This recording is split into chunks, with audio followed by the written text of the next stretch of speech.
was stopped because the Trump administration promised the day before that there were no plans to attack Venezuela and that there wasn't a legal case to do any land strikes anywhere at all, right?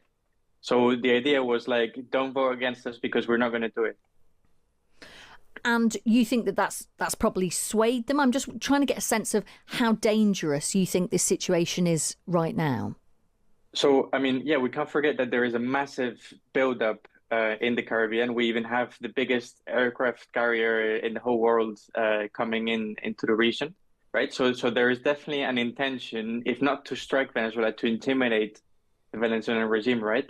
But then there were many Republican senators, well, about at least four, up to six, probably, that were saying that they had doubts that they didn't want any strikes on Venezuela. But if you're gonna say that you're not going to do it, then it's fine. And then we have two Republican senators that voted in favor of these war powers resolutions that would block any attacks. So the Trump administration was certainly risking a tie or even losing that vote if they did say that they were intending to attack. Are people in Venezuela concerned? Well, actually, that's pretty interesting because if you go around most places, especially in Caracas, people are just going about their normal lives, mostly because life is hard in many ways, and many people don't really have the time to think about whether or not there will be some kind of like military attack. But it is surprising that no one's making plans, no one's suddenly leaving the country, no one's panic buying. People are still going out at night. And they're going about their lives pretty normally, at least ordinary people, right? Mm. And we know that Moscow has said that it could potentially arm President Maduro and his regime with the latest weapons, as they describe it. How worrying is it that this could end up being almost like a kind of a war between Russia and the US through the back door? So, well, I think we have to kind of think about Ukraine, right? So the US is not getting directly involved, it's not putting boots on the ground. Europe isn't doing that either, but they're sending them, Ukraine, a lot of weapons, and they also have some limits on what kind of weapons they're going to send, right? With Russia and Venezuela, we could see something similar at a different scale. And I think the important thing is that Venezuela doesn't need to have the latest weaponry or doesn't need to have nukes or anything like that.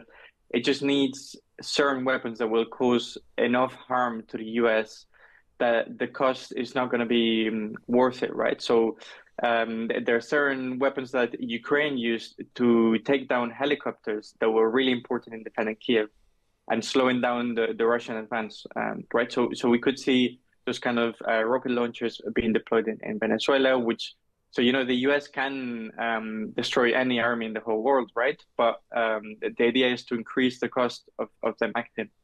And finally, before I let you go, is the action by the US at the moment targeting what President Trump likes to call these narco terrorists, is it acting as a deterrent? Is it stopping the flow of drugs into the US at all?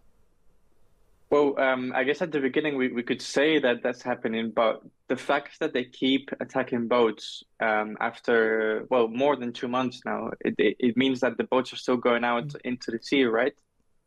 So it isn't deterring, and there aren't any statistics and indications inside the US that there's less availability of drugs, that there are less, I don't know, like less cocaine being smuggled in or anything like that. There isn't anything to do with prices changing, so we don't really see any results in terms of drug trafficking right now.